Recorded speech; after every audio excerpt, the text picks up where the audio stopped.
की पावन धरती देश धर्म का नाता है। कहते सारे लोग यही हैं, गो हमारी माता है। जाग उठो ओ भारतवासी, जाग उठो ओ भारतवासी, गौ पर छुरियां चलती हैं। बंद करो गो माँ की हत्या, सारी जनता कहती है। बंद करो गो माँ की हत्या, सारी जनता कहती है।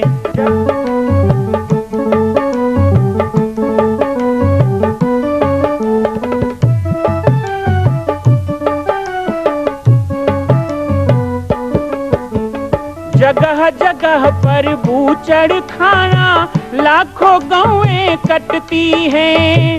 किसे सुनाए व्यथा हमारी, नैना नीर बहाती हैं। रक्षा करना गौ माता की,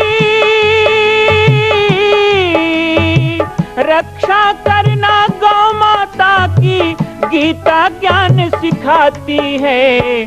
बंद करो गो माँ की हत्या, सारी जनता कहती है। बंद करो गो माँ की हत्या, सारी जनता कहती है।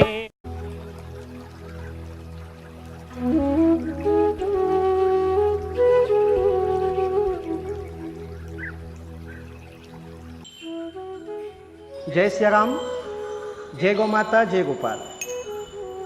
स्वागत है आप सभी का बाबा जी की पाती कार्यक्रम में।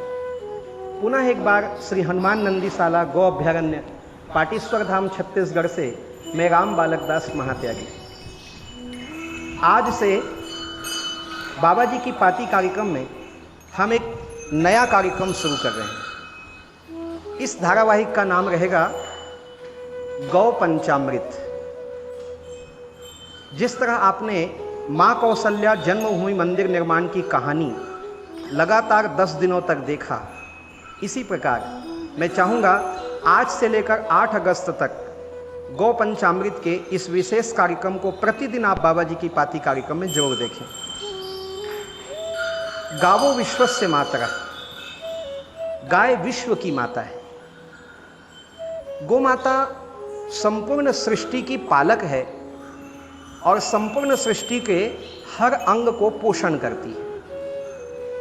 हम आपको इस कार्यक्रम के माध्यम से ये बताना चाहते हैं कि गौवंश की उत्पत्ति से लेकर, गौवंश के स्वरूप से लेकर, गौवंश के द्वारा मिलने वाले पंचगव्य अमृत तक किस तरह हमारे जीवन में उपयोगी होती हैं और मृत्यु के पश्चात भी गौ माता का शरीर और शरीर का अंग प्रत्यंग किस तरह हमारे काम आ सकता है। गाय को कामधेनु भी कहते हैं।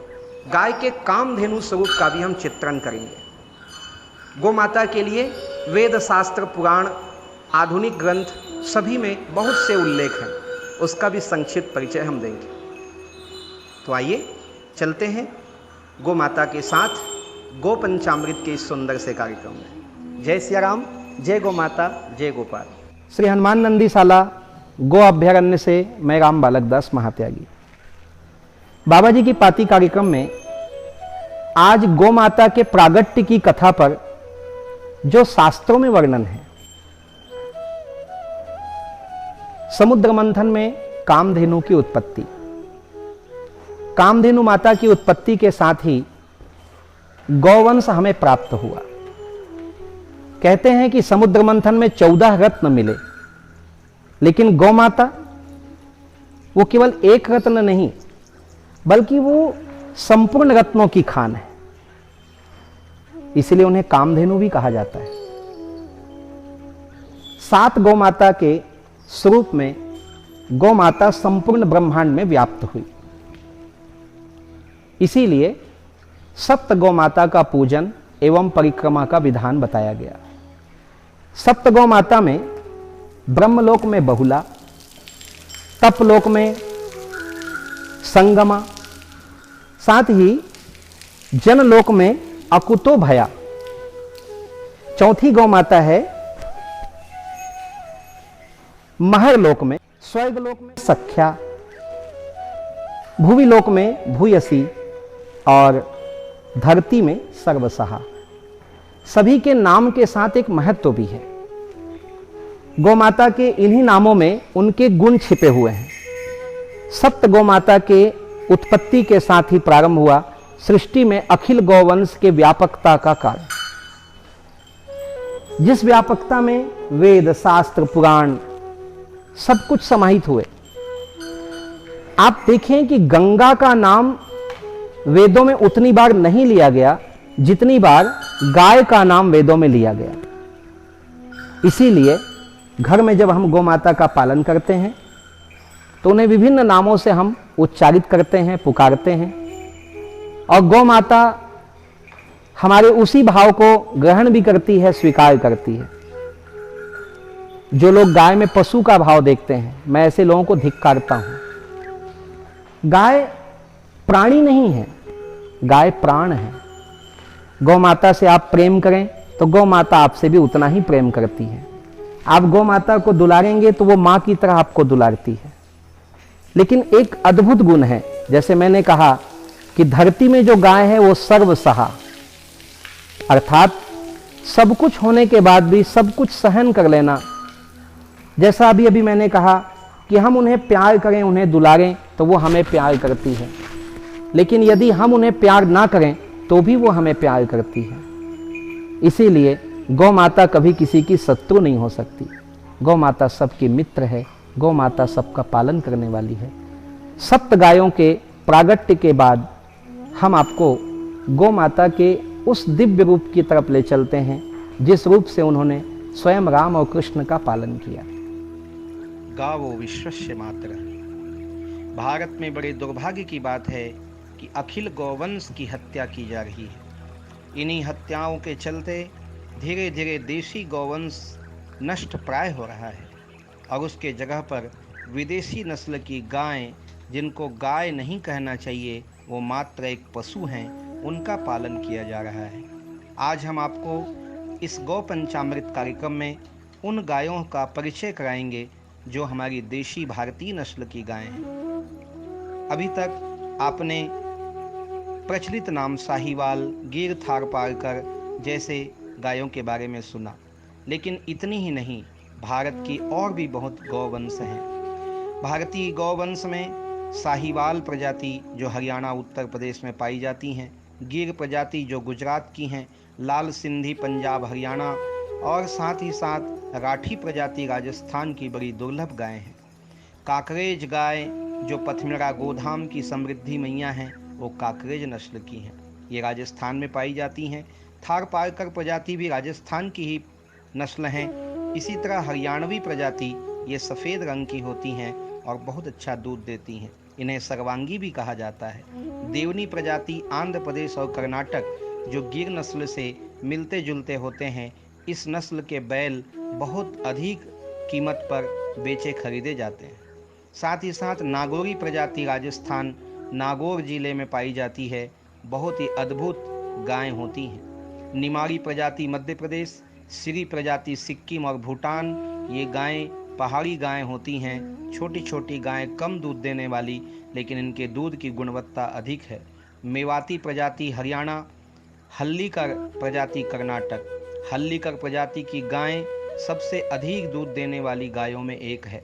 भगनारी प्रजाति पंजाब, कंगायम प्रजाति तमिलनाडु, मालवी प्रजाति मध्य प्रदेश, ये सारी अखिल गौवंश हमारे भारत की समृद्धि हैं। आवलाव प्रजाति, वेचूर प्रजाति केरल, बरगुर प्रजाति तमिलनाडु, कृष्णा बेली महाराष्ट्र आंध्र प्रदेश, डांगी प्रजाति महाराष्ट्र, पवार प्रजाति उत्तर प्रदेश। पवार प्रजाति उत्तर प्रदेश में पाई जाने वाली रोहेलखंड की गाय है। अंगोल प्रजाति तमिलनाडु। इस जाति के बैल इतने भारी होते हैं कि ये समुद्र में तैरकर अपनी शक्ति का प्रदर्शन कर चुके हैं। इतना ही नहीं, नदियों में आए उफान और बाढ़ पर बैलगाड़ी का पूरा वजन लेकर तैरकर ये बैल नदी पार कर लेते हैं। बचौर प्रजाति बिहार, आलमवादी प्रजाति कर्नाटक, केनवारिया प्रजाति मध्य प्रदेश, खिल्लारी प्रजाति महाराष्ट्र, अमृत महाल प्रजाति कर्नाटक।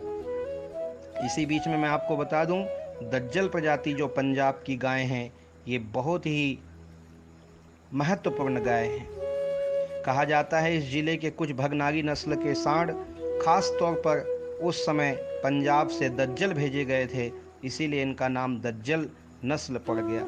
इस नस्ल में अधिक दूध देने की क्षमता गायों की होती है। धन्नी प्रजाति पंजाब में पाई जाती है। ये बहुत ही फुर्तीली गाय होती हैं। इस तरह बहुत सी नस्ल हैं जो लगभग लुप्त प्राय होने जा रही हैं। इन्हें संवर्धन की आवश्यकता है। छत्तीसगढ़ में गौवंश का नाम नहीं था।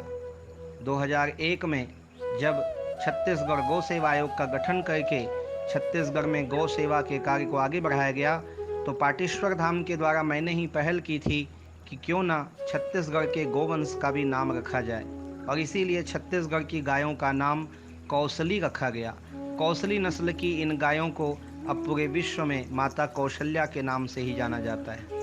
आइए हम संकल्प लें इस गौ पंचामृत कार्यक्रम के माध्यम से, बाबा जी की पाती कार्यक्रम के माध्यम से। मैं चाहूँगा कि अखिल गौवंश के प्रत्येक नस्ल को बचाने का हम प्रयास करें, उनको सुरक्षित और संवर्धित करें।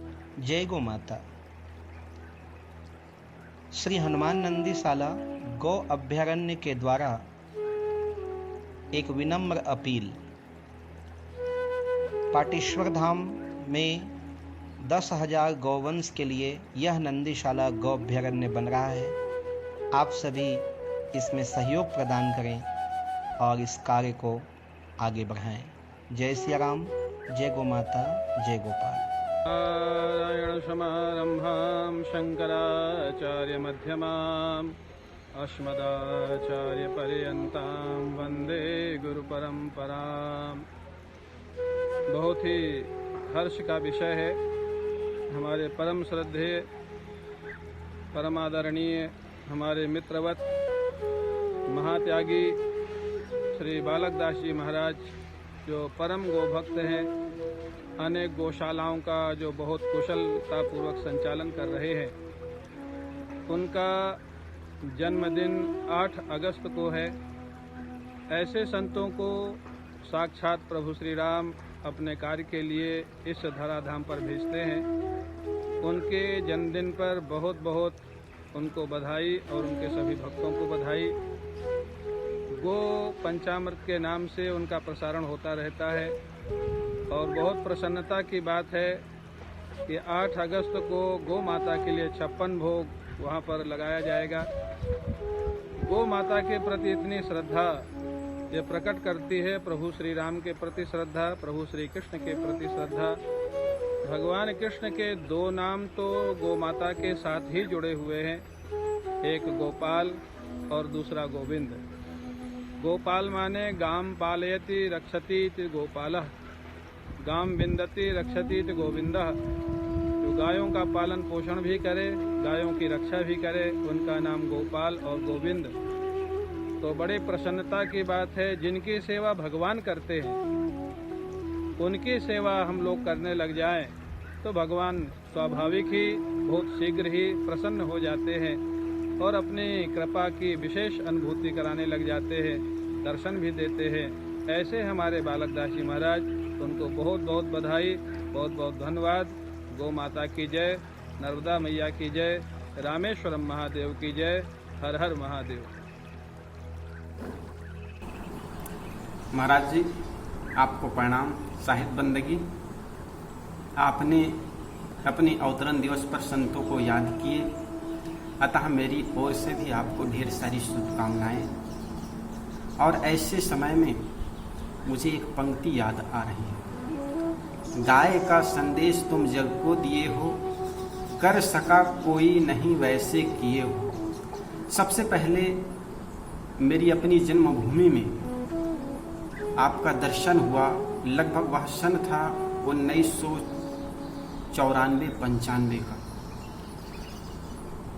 और तब से बराबर आपका दर्शन मंचों पर होता रहा। और उस समय के आपके गो पर आधारित ओजस्वी प्रवचन सुनकर के मन बड़ा मंत्रमुग्ध हुआ था, और कहीं न कहीं वो बात मेरे मन में रही, और उसी का कारण है कि आज मैं भी गो सेवा की ओर कुछ कदम अग्रसर हो पाया हूँ। वैसे तो आपका अवतरण दिवस 8 अगस्त को है। ये केवल छत्तीसगढ़ प्रांत के लिए नहीं बल्कि पूरे भारत भूमि के लिए बड़ा गौरव की बात है। वैसे पिछले 2 वर्ष पूर्व पाटेश्वर धाम में आपका दर्शन हुआ और तब से व्हाट्सएप का माध्यम से आपका आशीर्वाद बराबर मुझ पर बना रहा और इसी प्रकार मैं समझता हूं कि आपका आशीर्वाद मुझ पर बना रहे और अतः पुनः आपको आपके अवतरण दिवस पर ढेर सारी शुभकामनाएं करते हुए वंदन, अभिनंदन, प्रणाम, साहिबबंदी करते हुए आप दीर्घायु। संत सेवी वैष्णव कुलभूषण श्री बालकदास जी महात्यागी जामड़ी पाटेश्वर धाम, जिनका जन्म दिवस 8 अगस्त 2020 को पड़ने वाला है और महाराज श्री अपने इस पावन जन्मोत्सव को, अवतरण दिवस को गौ माता के बीच में रह करके गौशाला में ही गौ पंचामृत आयोजन नाम दे करके आयोजित कर रहे हैं। कोरोना महामारी के कारण जनता के बीच में यह कार्यक्रम भव्य रूप से हो पाता जो कि नहीं हो पा रहा है, इसलिए बहुत अच्छी बात है। संपूर्ण विश्व को धारण करने वाली गौ माता के बीच में गौ माता के असीम आशीर्वाद को प्राप्त करने के लिए श्री महाराज जी इस आयोजन को आयोजित कर रहे हैं। महाराज श्री के द्वारा सर्वप्रथम छत्तीसगढ़ में कौशल्या माता के मंदिर बनाने की परिकल्पना जो साकार रूप ले रही है, छत्तीसगढ़ के वास्तु एवं शिल्प कला में एक अद्वितीय हजारों वर्ष तक जीवित रहने वाला प्रतीक महाराज श्री तैयार कर रहे हैं, जिससे उनकी कीर्ति अजर अमर रहेगी और गौ सेवा के क्षेत्र में बहुत श्रेष्ठ कार्य श्री बालकदास जी महाराज जी के द्वारा हो रहा है। नशा मुक्ति के अभियान के रूप में उन्होंने पहले से ही अभियान चला रखा है। ऐसे महापुरुष के जीवन को लंबे समय तक सुरक्षित और स्वस्थ रखने के लिए हम भगवान महादेव श्री सीताराम जी से कामना करते हैं कि श्री बालकदास जी महाराज सदैव स्वस्थ रहें, 100 वर्ष तक स्वस्थ रहें और सदैव मस्त रहें और अपने भक्तों के साथ राम काज में व्यस्त रहें। दंडवत प्रणाम।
'छत्तीसगढ़ के बालोद जिला में स्थित है पाटेश्वर धाम, जहां विश्व का अद्वितीय मां कौशल्या जन्मभूमि मंदिर निर्माण एवं 10,000 गायों के लिए श्री हनुमान नंदीशाला गौ अभ्यारण्य की स्थापना की जा रही है।